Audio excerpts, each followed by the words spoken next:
Hello guys and welcome to my channel Mike TV, and this is Lord 9 Infinite Class. Alright, so for today's video guys, tuturo ko sa inyo yung ipinagbabawal na technique dito sa game. Ayan, so hindi, joke lang, hindi siya pinagbabawal. So wala lang masyadong gumagawa. So guys, importante pala dito yung alternative character or yung alts. Ayan, so yan yung tuturo ko sa inyo bakit mahalaga. So, kung bago pa lang sa akin channel, huwag mo kalimutang i-hit yung notification bell at yung subscribe button para lagi kang updated sa mga bagong videos ni Kuya Mike. Alright, so without further ado, umpisa na natin. Let's go! Alright guys, so dito, kailangan mo talaga ng alternative character. Lalo na kung ikaw ay kapos sa resources mo katulad ng gold, no? So, gold or yung mga pangsamo ng avatar, yung Homon. So guys, maganda dito kapag meron kang alternative character, pwede mong i-take ulit yung mga mission, yung mga main quest mo mula sa umpisa.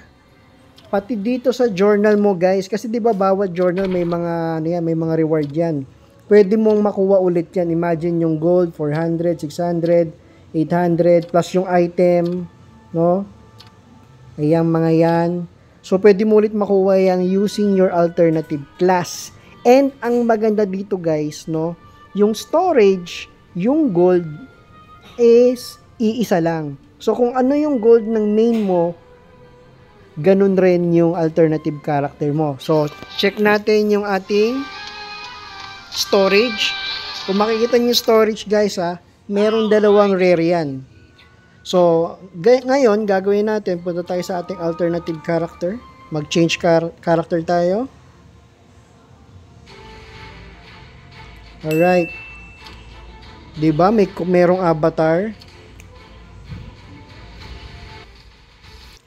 So, ito na guys yung aking alternative character or yung alt ko. Level 41 siya. Ginawa ko lang siya kahapon. Bakit ang bilis magpa-level? Kasi nga guys, ang maganda dito, yung alt mo at yung main mo, iisa lang rin yung avatar. Ayan, kung ano yung avatar na nakuha mo dun sa main mo, magagamit na rin ng alt mo yan. Hindi lang avatar, pati yung mount. Ayan, so kung ano yung ability, kung ano yung stats o option ng nakuha mong mount, magagamit na rin ng ano mo yan, ng alternative character mo. And pati yung Homon.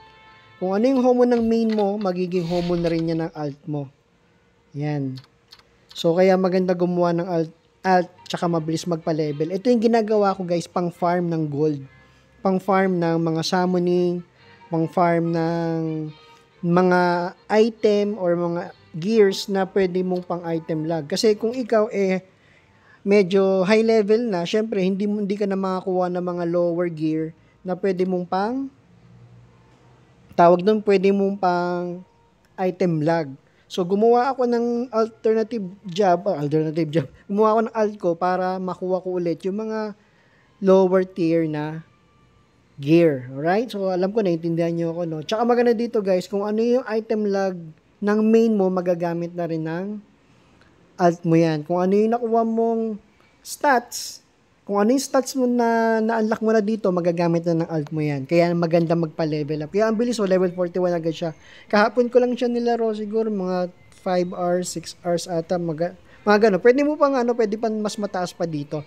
Medyo hindi ko kasi siya full time na nilalaro, no? So ano pa yung pwede mong ulitin? Yung main quest, tsaka sub quest, pwede mong ulitin.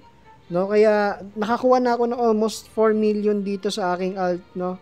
So, malaking tulong yung 4 million gold na yon, no?